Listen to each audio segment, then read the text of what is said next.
All right. Hello and welcome, everyone. Thank you so much for being here and being a part of our June 2023 FCI Live series.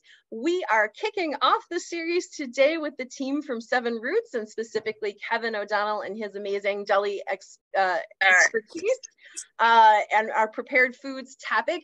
We have a lot of people registered for this, so we're going to go ahead and jump on in with a little housekeeping before we get started. Please do mute. If you are not muted now, go ahead and mute yourself. Just to prevent sound quality issues, we are recording the session. All the sessions will be recorded.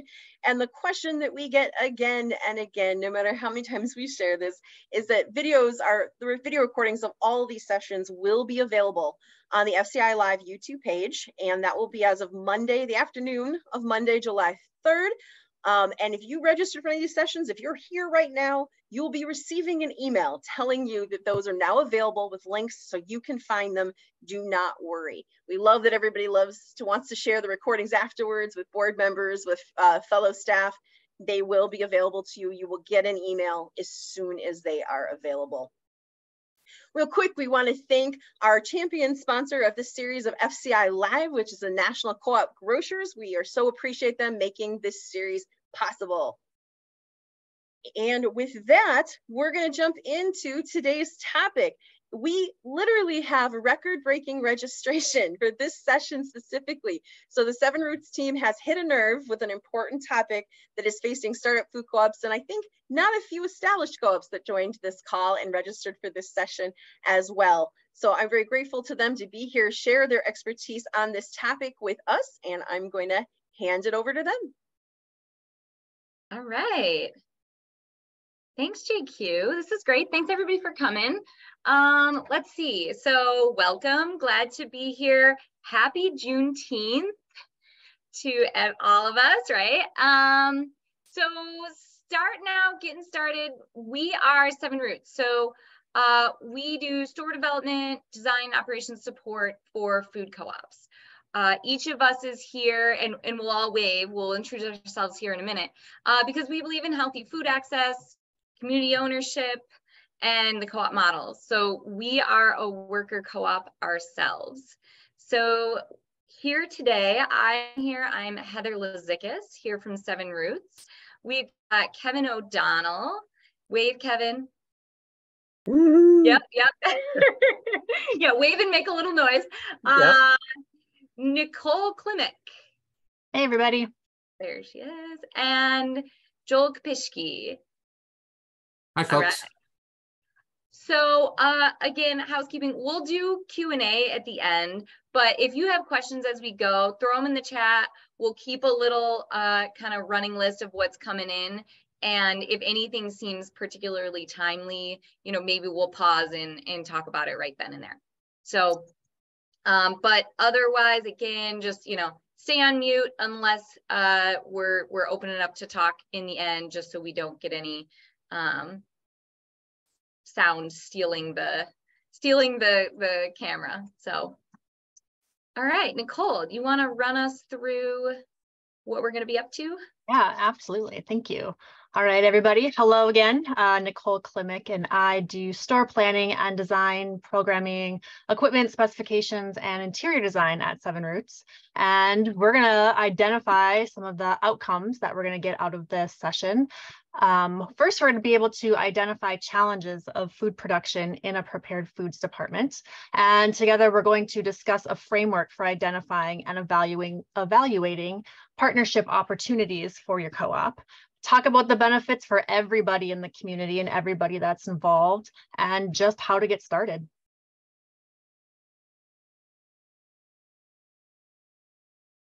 Great. So generally, when we talk about prepared foods, we've got three broad categories, and there's always going to be things that bleed back and forth between them. But generally, this is the way we're going to think about it. Three categories: local partners, which is what we're going to talk about a lot today. Usually those products are ready to sell. Sometimes there's going to be some prep involved. Purchasing from a distributor. Usually those are going to have some prep. Some of them are going to be shelf ready or case ready. And then made in-house, made from scratch. So we've got those 3 types. So this is an opportunity for everybody to weigh in right now. We have a poll to launch. Here we go. Okay, so of those 3 categories, partner provided, purchased from a distributor, made from scratch, which category do co-ops sell the most of? Okay, all right. We got the votes coming in here. Jeopardy music. I say do do do do do do. Yeah. And all righty. Okay. I think we've got almost everybody participated here. Come on. Yep, except the presenters. I think everybody's participated. Okay, so it's pretty close in the voting. Purchase from distributor is in the lead with the most votes here. Partner provided, then made from scratch. And the correct answer is yes. Yeah. It depends on the co-op. Each co-op is going to have their own mix, their own blend. So there are co-ops out there that fit all 3 of these. Having, some are going to do more of local partner than the other categories. Some are going to do more stuff that they've gotten from a distributor, and some are going to do the most in made from scratch. Those are typically larger co-ops. But the good news is that you all got the right answer. So I don't have any gold stars or trophies to hand out, but I do have in the spirit of prepared foods, I have some bakery item for you. Congratulations, you done it. So so there we go. So made from scratch, The Legend of Prepared Foods. I'd watch that movie. I don't know about anybody else. But we just talked about those 3 types of prepared foods. And in the food co-op world, it's just this legend, this mythology around made from scratch, where it used to be considered everybody has to do this. And it should be the ideal that everyone is aiming for. And that's changed over time. Primarily due to elevated risk in operating prepared foods departments. Oh, just the water. So when we talk about risk, and we'll keep talking about this, and what are we talking about here? Well, prepared foods takes more labor to actually produce the products. And when we're doing that, we all know that over time, with inflation, food costs have gone up. And we also have to monitor shrink, which is stuff that we can't sell. But labor is the biggest portion of this. And if we can focus our labor onto what we know we can do, and we can form partnerships to add to the overall product mix, we can actually become successful. But if we spend too much on labor trying to make the products, we can hemorrhage money.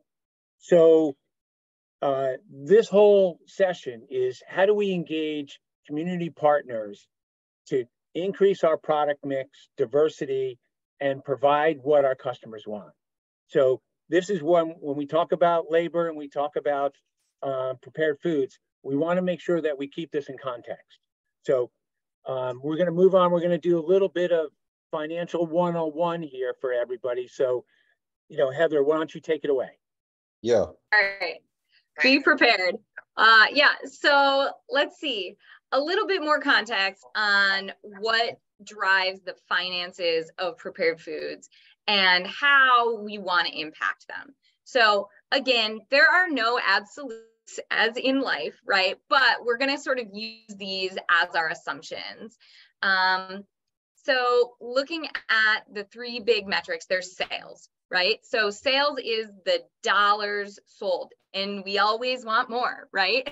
So if there's an old sort of retail saying, sales cures all here, meaning the more money we're taking in, the easier everything gets. There is, again, as always, if there's a caveat to high sales, sometimes it creates internal pressure on staff. And we'll talk a bit about that. So margin, this is the money that's left after we pay for our product, meaning we bring it in, we pay for it, and then what's left after that. So in prepared foods, the margins are intentionally higher. So that's because we have to pay for labor, which we need more of in this department than any other. So to explain that, you need more labor, meaning more hours someone will spend, and you'll pay a staff member to do something to create and get prepared foods on the shelf than, for example, to put a box of cereal, unpack a box of cereal and put that on the shelf. So that's why the margins are higher in this department. And we want to maximize our potential margins, but we want to do that without price gouging or pricing ourselves out of reach for our customers. So that's the balance with margin is, sure, in theory, you want a high margin, but there's an offset to that, a risk associated with eking up those prices to get a higher margin. So it can start to impact sales. And then there is labor. So again, Kevin's already covered this a bit. This will be the subject of much of our discussion here today, or an assumption that drives it. So when we talk about the cost of labor, we're talking about the wages that the co-op will pay for people to work in the department and do all of the different things that go into it, whether they're making food or packing it up or checking the shelves, cleaning, all of those things.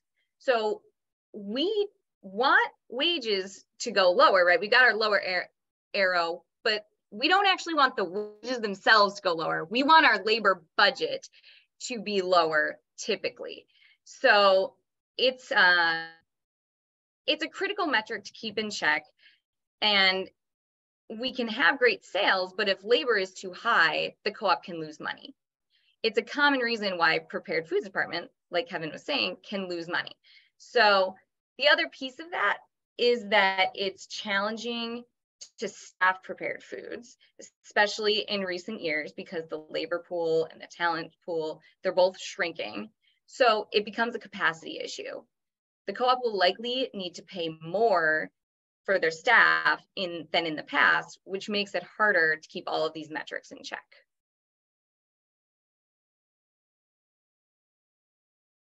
So once again, this is how we are characterizing the categories of your prepared foods mix. First, there's made in house, which is no longer the gold standard, but it's also known as made from scratch. There are local partnerships, often ready to sell and sometimes outsourced, and purchased from a distributor, which can be heat and serve or par bake, a lot of different ways to do that. And just remember that these are only examples. It's not an exhaustive list, and your prepared foods department is probably going to look different than the co-op down the street. Great. So let's talk about these partnerships. So another word that is sometimes tossed out is outsourcing. And we like to call it partnerships. And we'll explain this in a couple different ways as we go forward here, because outsourcing could be the concept of contracting with a company to provide services or something like that. And that's not really what we're talking about here. So, so what is it? Well, it's an example, maybe local catering company makes great grain salads. So you're going to buy 10 pounds a week, pack them up and sell them. And why is that good? Well, lots of benefits we'll get into in a second. But as we talked about all this, we're going to focus on prepared foods departments, but we're also going to add little sidebars and show how you can apply this principle throughout the departments of your store. We'll have a few call outs where and how it might differ in other areas of the co-op. But as we look at this, back to those benefits. Well, we're supporting local folks. It's a way of building community. There is brand recognition and symbiotic relationships. You know, your partner has an existing reputation. People will recognize it. So it's a great way of tie together. Internal labor capacity. We've talked about this already. It's not infinite. It's not free. This is a way to offer a broader range of products to your community, to your shoppers, to your members, without increasing the risk. So with that thought, let's think about what makes a good local partner. So first of all, great products that our customers will buy. They have to be consistent, like anything that we produce in-house. It's got to be consistent ingredients, consistent, a lot of different capacity here. Consistent delivery and alignment with the product mix that we need. So basically the slots that we're trying to fill, whether it be our hot bar, whether it be our grab and go, whether it be our bakery section. And almost always, without, maybe incorporating some seasonal items here, but we really do want to get to a regular production schedule and a regular delivery schedule. And, and there's some great bonus points here for the partner. So if the partner already has a cult following for their products, it allows them to have a second source of where people can pick up their products, which is great for them. It's friendly people, and it's shelf-ready, pre-packaged product that we can bring in and just stick on the shelves. So, so it's really important that we go through this process. And then when we start to think about, as Joel said, we can also do this throughout the store in other departments. And it's the same thing is true. We can get bakery products. We can get some frozen products. We can get produce. So we can apply this same template across departments. Right. So then there's the question of what the co-op will need from the local partners. What do they need to be coming to the table with in order to sort of set up some of these agreements? So first off, they need a certified food production space and food safe processes. Depending on what type of business they might be at this point, that might not currently be something that they have. That's something that you'll need for retail. They will need to provide the co-op with a product list. That'll come with pricing and some information about sizes that they're able to provide. They will need a delivery schedule. That's something that you can co-develop with this local partner, with individual local partners. But again, what you need to know is that it's going to be reliable. Like Kevin's saying, we need things to be consistent within this department. It's sort of a key of a successful prepared foods department is that folks know what they're going to be able to get. So, and then the last thing would be an ingredient list for every item that you're going to bring in. And again, like Kevin said, they can't change. So this is sometimes something that in restaurants can be confusing for folks, right? So restaurants don't have to post or publish their ingredients. And so if they make a swap one day to the next, maybe it's not a big deal. That's something that will be different in a retail setting. So something that's important to know is that if you were talking with folks and they've never done this before, many of them won't have all of these things.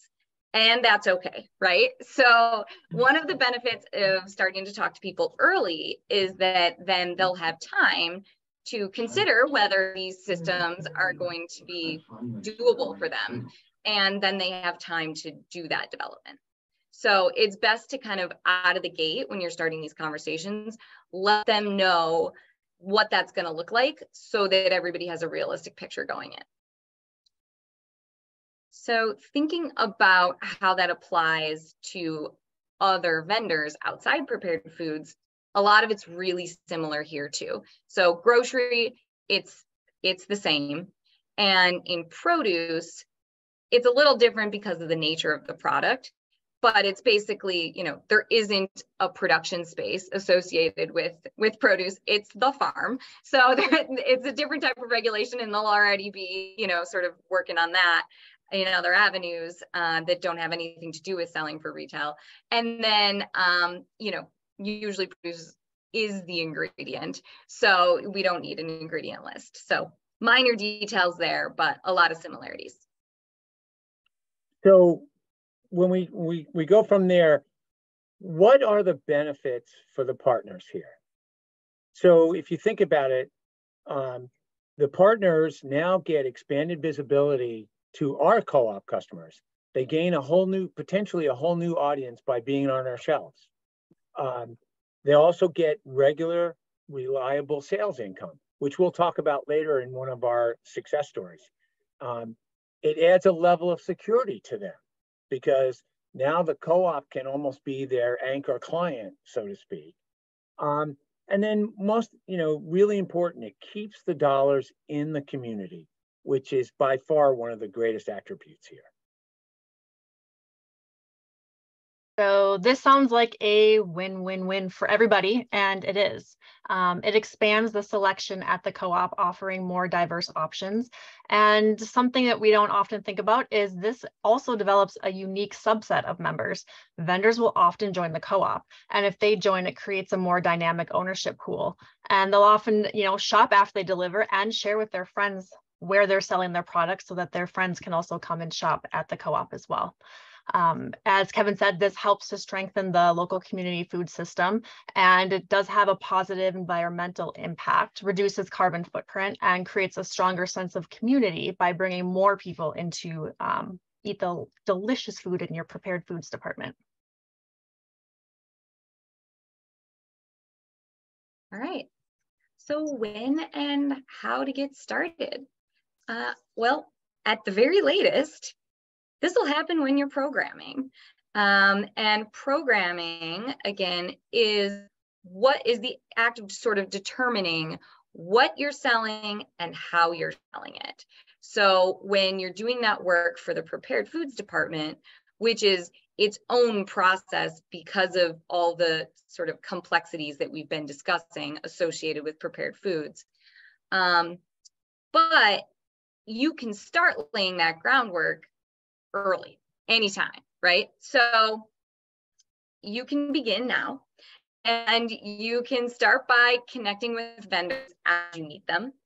If you're feeling ambitious and you want to get it rolling, you could assign this to a volunteer or a committee.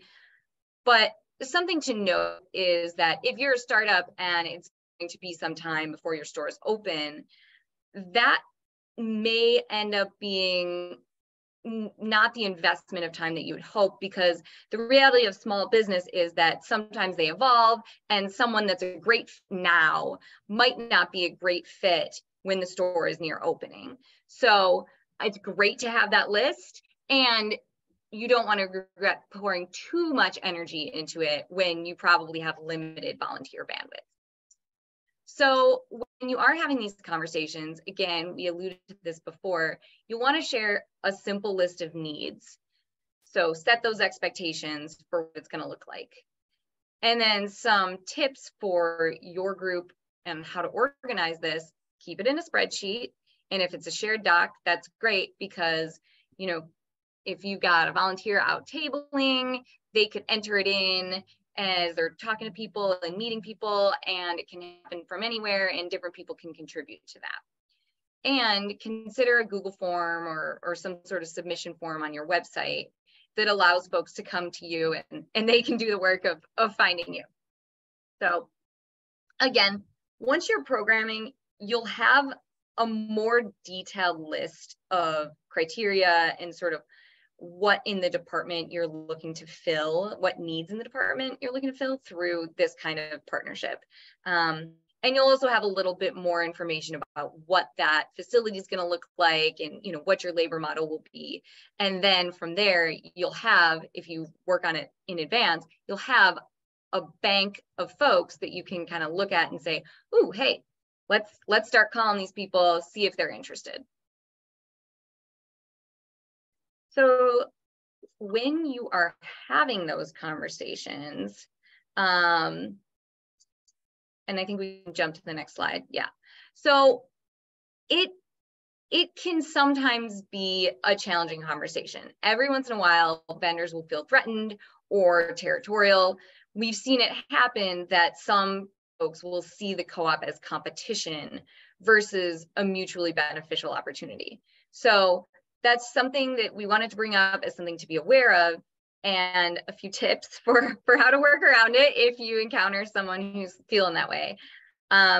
Again, lead with the potential for them, make it clear that you're not looking to compete, and maybe have a testimonial or two from a local co-op or, you know, someone, you know, even further away that could share from the perspective of a vendor that they're working with about what the impact has been. And if you do end up in this position, if you find that somebody's really concerned about this type of thing, it might be a good sign that this might not be a good fit for them anyway, right? It's a little bit of a red flag, maybe not the best foundation for a relationship, and that's okay, because you want to work with folks who are going to be great partners in both directions. And there we go. So there are a lot of potential vendors and potential partners that you can identify and put in that bank that Heather was talking about, maybe even some that you might not have considered. Here's a list from butcher shops to pop-up vendors. This is, again, not an exhaustive list, and yours could be, you know, triple what we have here, but these are some of the you know, main ones that we have worked with in the past. And depending on your community and your co-op, it's going to look different. Another thing to consider is to look for local entrepreneurial food folks like yourselves. You can talk to food hubs, new restaurateurs, new partnerships that people are creating, and you know, they're often a really good resource. Even if they're not willing to partner with you in working with the co-op, they can maybe hook you up with some other people and some other folks that can. Now we are going to hear some great success stories of how this has worked and worked well for some folks. So Kevin is going to talk us through some now. So yeah, and let me be clear here. The real differentiator here is when we talk about partnerships, it's really a win-win-win. And that's really the goal versus outsourcing. So an example, for those who don't know, I'm also the operations manager at Hunger Mountain Co-op. And when I first started there, I was the prepared foods manager. And we were spending a ton of resources making soups from scratch. And because we were doing that, we weren't really focusing on our food bar, which, you know, the food bar can be a real driver for sales. And we weren't taking that opportunity to do that. So I met this farmer who was selling soups at a farmer's market, and we started talking, and he was working, he didn't have a bricks and mortar facility. He was working at a food hub. Food hubs are really popular here in Vermont. And I asked him, you know, would it be possible for him to make soups for us? And we started talking, and he used a mix of our recipes and his recipes. And he finally gave me a quote and said that, you know, he could actually make our soups, the quantity that we needed, at 50% of the cost that I could produce them. So, I mean, I said, wow, this is going to be great. And he actually did that. And then he graduated out of the food hub and actually opened up a facility, you know, and put a kitchen in and started making soups for us. He packs them in 1 gallon bags. So, you know, it's an easy heat and serve item for us. We increased our our soup sales when we switched to him. And the opportunity for me was I took all those labor resources that we were putting towards soup and I put it towards the food bar. And so the food bar exponentially is now in top 5 sales in dollars at our co-op. And the other benefit was that once Joe and his soups became our anchor, he had to go out and he contracted with 12 other farmers to buy all the produce that they were producing. So for us, it was a win-win-win across the board. Helped farmers, helped Joe, helped us. And today, after about 7 years of this relationship, we currently do over $80,000 a year in soup sales to Joe. And he also now does most of the co-ops in Vermont, plus University of Vermont and the Vermont healthcare system. So it was a great win-win-win. And that's the difference between a partnership and simply outsourcing it. I'll turn it over to you, Heather. Ooh, yeah. Okay, so we're gonna go back to those financial drivers real quick, just briefly to say, hey, look, Kevin's story hits on all of them, right? Sales are up, margin is good, labor is being allocated to the place where we want it to be going. So this is just a great example of it's a feel-good story, and from a numbers perspective, it's a positive. Yeah, and then, on top of that, I wanted to share just a really small, it's a real feel-good story here. We don't do a tremendous amount of sales, but we have this female-owned company. She works out of a food truck. She makes ice pops. It's a one-person deal. And she came to us, and we sell her ice pops in our frozen section in the grocery department. We only do $100 a week thereabouts for her, but that makes all the difference for her and her single person company. So we went through the same process, and it's a great product. Unfortunately, winter time's 11 months of the year here in Vermont, so it doesn't get the same impact, but it's a great product and just a feel-good piece that you can do it in other departments as well.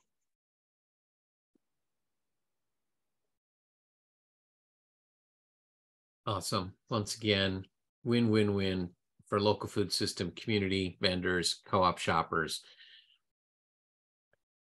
Excellent. So that is the main bulk of our presentation. And what we definitely wanted to do was leave lots of time for Q&A, to hear from you folks, talk more about what questions you might have here. I know we've got a couple queued up already that I've gotten through chat. And I think what I'm going to do is I'm going to stop sharing screen here, and we can see more faces. And we'll dig into the questions. So the first question we've got is, are there pitfalls of selling partner food to watch out for? Yeah, great question. I've got some thoughts on that I'll start to throw out, and feel free, Kevin and everyone, to jump in. So small businesses can be volatile, right? So if it's a small partner, which a lot of the times that's what we're looking to support, that can contribute to the inconsistency we were talking about, right? So it could be in product or product quality. It could be in delivery. Oftentimes, if when Joe was first scaling the soup business, he was the soup maker and the soup packager and the label picker upper and the soup dropper offer and all the things, right? Stuff happens. And then, you know, the co-op doesn't have what they need. And the customers don't know that like Joe's kid got sick and he had to go pick him up from school. They are just like, why doesn't the co-op have my soup?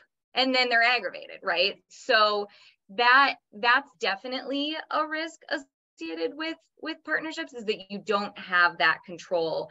Or even, you know, with distributors, which is it's a great way to fill shelves, right? We shouldn't look down on that. It's a piece of the puzzle, but they're more reliable.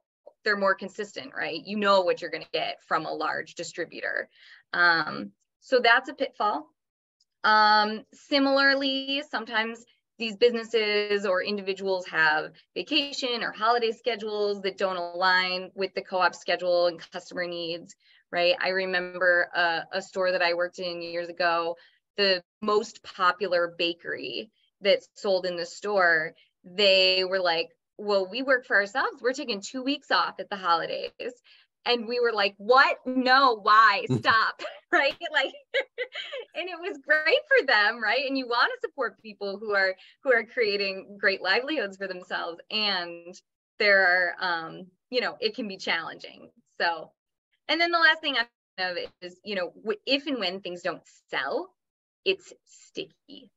It's sticky because, you know, that's a major problem for the co-op, right? You can't keep buying things if they're not selling. So it requires some diplomacy and some real sort of digging to figure out, you know, hey, we have a product that's not selling. Why? Is this an issue with the product? Are we doing it wrong? You know,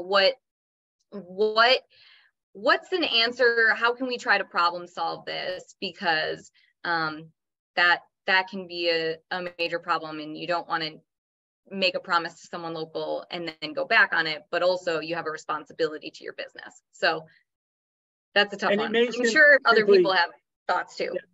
It may simply just be the price. So you might have to look at pricing and change that, or it might be packaging or where it's put on the shelf. And so there's other things other than it might not be a good product. I mean, that's the last, you know, question you should ask yourself. But so yeah. And there are some ways that you can potentially, you know, mitigate this in the beginning and when you're doing your programming, right? Like you can build in different systems for consistency. Some of the items that you're getting from local producers and local vendors, maybe you can make some of that in-house once in a while, or maybe you can work with them on some recipes that they're using that might be co-op specific, you know, instead of them using some of their own recipes. You can talk to them about providing some of the product from the co-op, and maybe they're buying that at a discount. So that way your customers are, you know, sure to get the quality product that you're offering in other departments. And I would highly recommend talking to them about some of these other pitfalls about, you know, product still being on the shelf and not able to sell. Are they okay with you putting them at a discount? Are they okay with you putting them in other departments? What kind of problem solving can you come up with together so that when and if this happens, it's not, you know, kind of like a little fire that you have to put out. It's something that you as a partnership have thought about and talked about ahead of time. Like any good partnership, being able to have those difficult conversations up front before we're in the tension of, oh, this is a problem, but be able to talk about, okay, so what happens, you know, what concerns does each side have here, and how can we talk about those and figure out a way that we're going to work together as a team to address them if they come up. So excellent. So those are some of the pitfalls of selling partners food. We've got another question here. What can you or can't you say to the potential vendor if you're not the GM or the GM isn't yet on the team? That's a great question. So one thing I'm thinking about is that, you know, oftentimes some of these decisions will actually be made before a GM is on board. Maybe not final exact decisions, but I mean, there are some folks in this room right now, in this Zoom room, that are doing some of this work to contribute to their programming. So while you're not going to be signing on a dotted line with these folks, there is some degree of that may need to happen before a GM. But things that are really safe are to give them sort of those requirements, like, hey, this is what the co-op's going to need in the future, and share a timeline, even loose, for when management will be making those decisions. So those feel like safe things. What else? Anything? Kevin? No, I think that's good. You know, it's all part of the, if you wait till the GM comes on to make those decisions, you're gonna be in a time crunch. So, you know, loosely formatting the programming, that has to get done earlier. And it's the same process as you know, when you think about what you're going to sell on your food bar, or what you're going to sell in your grab and go. It's all part of that programming piece, and it's a small piece of it. Yeah, and if you don't have that programming, you can't work on your store design and your kitchen layout. So you do have to have some of these conversations so that you can build in those safe fails and say, hey, we're going to have, you know, a hood, which we hadn't planned before, because we're going to offer these specific menu items that we have to be able to make in-house if we aren't able to find vendors in the end. So, you know, there's things that you can work around when the GM comes on board, and they can really put their special touch on things, but you can also talk to them about the fail safes that you've put there to protect them and to protect the co-op. And, you know, they're probably going to be really happy about that rather than adversarial.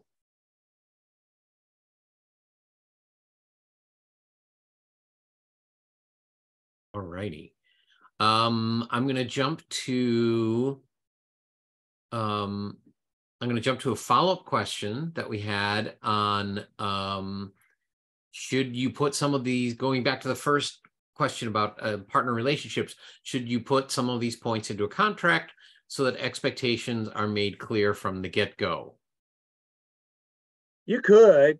I mean, you could formalize it. For example, we have a sushi partnership, and we have a contract with them to say that we're going to do X amount of sales, and if the sales change, they get a bigger percentage than we do, so forth and so on.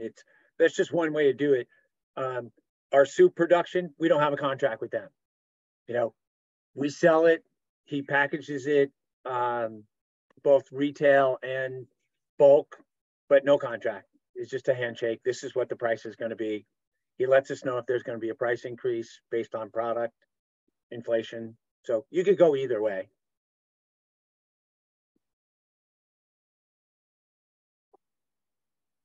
All righty. We had a question. Can you send us the financials and numbers that went to local farmers and local businesses for the soups? We do not have access to Joe's financials. But what I can say at Hunger Mountain Co-op, we put, for every dollar that's spent in the co-op, our economic impact is $8 goes back into the community. We've done that study at the co-op. All righty. We had the question of, you mentioned labor going down or allocated where it needs to be. Not making things in-house makes sense if you can't make big batches, but does that mean you stopped hiring chefs and transitioned that labor into people who stock shelves? I mean, that is, it sounds like one of those questions that is universal, but it's not. It really depends. You know, I'll say this, depending on what your prepared foods department looks like, you have to understand the difference between, and I go down the rabbit hole here, and I apologize up front. A chef means something very different to me than most people. So a chef or an executive chef, they're going to do a lot of the administrative work. They're going to actually do the category management. They're going to do the ordering. They're going to develop the recipes. They're going to do, and they may not spend a lot of time cooking. They're going to be a coach. And So whether or not your prepared foods department is big enough to have and afford a chef versus a cook or a production person, that really depends on what your programming looks like. So, so I would say that it's, you're going to have a labor model, and most startups go through this. They have a pro forma, they'll have a labor model. And when you look at the labor model and you look at the sales, you can start to figure out what type of talent you should hire for your department. And some departments, if you're only going to do grab and go, you might not hire a chef. But if you're going to have a full-blown food bar, a juice bar, made to order sandwiches, you might need that expertise to kind of divvy out who's going to do what. Mm-hmm. I hope that answers that question. Right. And I'm wondering, in part, is that, at Hunger Mountain, did you transition that labor? Did you change who was hired, or were those people just, it sounded like you said they moved to hot bar? Yes. And there was the focus on hot bar because that was the most important thing to be making in-house from your perspective. Yeah. And it goes back, if everybody's familiar with the 80-20 rule here, we were spending 80% of our resources to make 20% of our sales. So by switching out and having a partner do the soups, we now put 20% of our resources back into prepared foods to increase our sales by 80%. And that's the right way to do this. You want to put 20% to get 80%, not 80% to get 20. And so that was really the push behind that. And if anybody has ever gone to a food bar, you can put a lot more people through a food bar than you can at making things to order. And that was the goal. And and I'll say this, in 4 years, we increased the sales in the prepared foods department at Hunger Mountain Co-op by $1.5 million. And that one particular component was critical to moving people and increasing the sales. Awesome. Mary, you had your hand up, and then you put a question into the chat. I want to be sure I did see your hand up. Want to be sure I get to it. You asked what's more important, breakfast, lunch, or dinner foods. That's another. We could have done a quiz. Which one's more important? That would have been fun. Yes, absolutely. And it's going to depend on the neighborhood, the location, traffic, competitors. If there's a great coffee shop that does breakfast nearby, maybe breakfast isn't going to be the thing. If you are on the commuting into town route, it might be perfect. Same with lunchtime. If you are near businesses, you might get a great lunchtime crowd. So it's really going to depend on who you are and who your competitors are. And thank you, because tomorrow we announce our site, Joel, as you know. I know that, yes. 11 o'clock in the morning. And thanks, Heather, and all you guys. I appreciate you guys. We're on a roll. Back at All righty. Congrats. Yeah.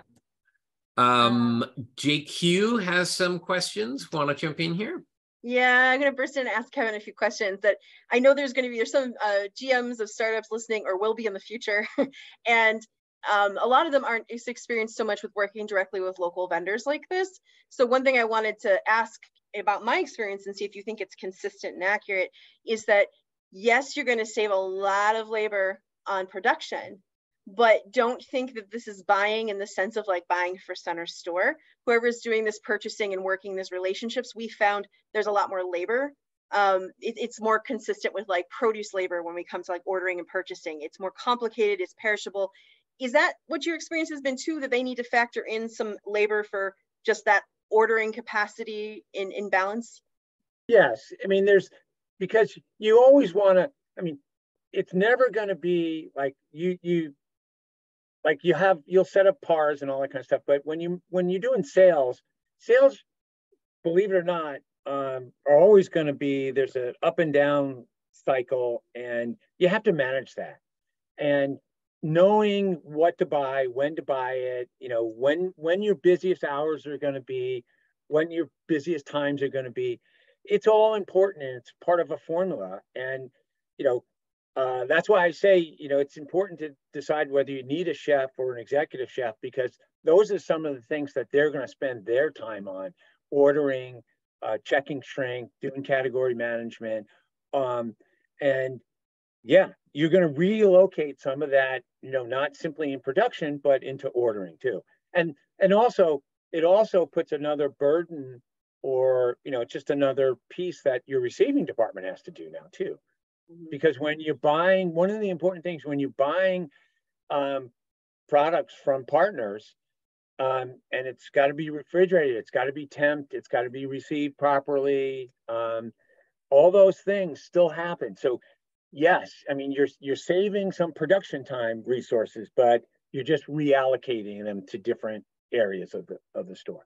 And keep in mind that whatever resources you can repackage and use someplace else, you have to understand you're not going to be getting as much margin on the products that you're buying from partners as well. Okay, excellent. One of the big gains we found in it was we couldn't afford an executive chef, and what it allowed was like really good product development happening elsewhere because we had people who could produce but not create. And I think the other thing I just want to throw out there is, I don't know if it's been your experience too, but just what makes me nervous about people negotiating this before the GM realizes it has to be done is that a lot of these vendors have never worked wholesale. So you're doing a lot of educating, but you don't have the education to do it in building these relationships. So, we learned the hard way with a lot of those things as well, especially around bakery and bread. Or sometimes like they want to set their price and you're like, okay, you come up with price is good, but then they want to set your price. And that can be like, well, no, we can't, we need the margin to be here. And they're like, well, we don't want that charge for our product. So there's just a lot of education happening when you're building these relationships as well. And that's why I asked the GM question. I'm like, you don't really have the knowledge. It's tough to negotiate these relationships well, but maybe you've run into it not being as much of an issue. Oh, pricing is big too. Like when you mentioned, setting pricing, if they can buy products, or if customers can buy products for a lower price somewhere else rather than your co-op, they're probably going to go somewhere else. So having those pricing discussions up front, or maybe like a proprietary menu item that your customers aren't able to get somewhere else, those are like critical conversations that you need to have. I would say one other thing. What we're suggesting here is to start building the product list. That's what we're saying. When it gets down to the nuts and bolts of what are you going to purchase, at what price, that's when the GM steps in or the prepared foods manager steps in. We're saying it's like a big puzzle. You got to get everything on the table, and you're going to be moving it around, but the final decisions will be made once you hire the personnel to do that. So it's like, yeah, we know that we want to have made to order sandwiches. We know that we want to have, sushi brought in or something, but the overall menu doesn't get complete until you have your team in place. And just so that everybody understands, menu and programming are actually the same thing. If you think of, it's what we're going to produce to sell. Yeah. And how you do it. And the fact is that your menu is never set. It's always undergoing constant evaluation. What's working well, what isn't, because all of that. So JQ, how are we doing on time? You've got time to take another question or two. All right. I want to say quick, JQ, thanks for clarifying. Thank you for asking that question to clarify. I realize what I said earlier may have sort of given the impression that you could just dive right in, and no, that's important. Thank you. Kevin would clear it up. I just wanted to ask it because I knew in some they heard. Totally. Oh, well then, they're like, no, you're just getting a list. Yeah. And there's great, if you're not looking at the chat, there's some great stuff coming in. Phoenix Food Co-op, shared some of the stuff that they're doing because they're already selling stuff online. And some other folks weighing in.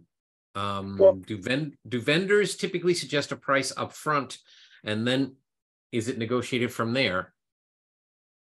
Do you mean like a retail price, or do you mean a transaction price? Yeah. Retail price. Yeah, so we don't want to pay retail. You know, that's the important thing. No, but are they suggesting? Are the vendors suggesting what your retail price should be? Yeah. So here's the challenge with that. So if they say, okay, so they're a partner, they're a local community member. Let's say we're selling bread, and they sell it at $5 a loaf, and they say to you that we want to sell it to you at $5 a loaf. So now, for me to put my margin on it, I'm going to be selling it more than they are. And I don't know about anybody else, but at my co-op, my customers will tell me if a competitor is selling the same product that I am for less money. So you have to put that in perspective. And that's part of the education process of dealing with these partners, to say to them, listen, I don't want to sell it more than you're selling it. So you got to sell it to me for less than that. So at least we can be comparable. Is there like a number that people can use, Kevin? Like if they suggest $5, is there like a standard that the co-op could say, well, then I want to buy it for 30% less than that? Yeah, because you got to figure in your margin. So that's the thing. And here's the funny thing too. A lot of small vendors, and again, this goes back to the education piece, because I feel it's really important. Sometimes they don't really understand how to price their products. And they're just shooting from the hips as a small producer. And sometimes you might have to explain to them, this is how you figure out cost of goods. This is how you figure out how to price your item. And you literally show them that. Awesome. All right. Thank you for bringing us in, JQ, inviting us. Yeah. Thanks everyone for showing up. Back to you, JQ. Close us out. Excellent. Thank you so much to Seven Roots for opening up the series with such an important topic. And thank you for humoring all my questions as well. This was terrific. Really appreciate you guys. Coming up tonight, we've got governance in a time of transition. Don't miss that with Kate Sassoon from Sassy Facilitation, talking about the difficulties and challenges and joys that you'll go through as a board as you go through really major transitions, especially when the GM comes on board. But there are major transitions throughout your process. And she's going to talk a lot about how boards manage those transitions and how they face those down effectively. And then we have So You Think You Can Co-op with Bonnie Hudspeth and Johan Matthews at Cooperative Fund of New England, and actually Cooperative Fund of the Northeast. I apologize, they just changed their name. They'll be here tomorrow at noon Central Time, talking about what it means to be a co-op. Why choose to be a co-op? Are you sure you want to be a co-op? We have a lot of people who are starting food co-ops to create access. And sometimes the question is nonprofit co-ops. We're going to talk about what it means to be a co-op and why it's valuable. And then we have Tuesday nights. I hope you don't miss Hard Truths and Difficult Paths. This was with Patrice Anthony Lockard of Black Label Consulting and Coaching, really aimed at white cooperators and talking about racial equity in the way that we form our food cooperatives before we get open, and really building it into the foundation of who we are. Want to real quick thank you all of our sponsors for FCI Live this series. I would not be able to do it without them, especially National Cooperative Grocers. Thank you so much to them and to all these other great sponsors listed here below, including Seven Roots, for making this possible.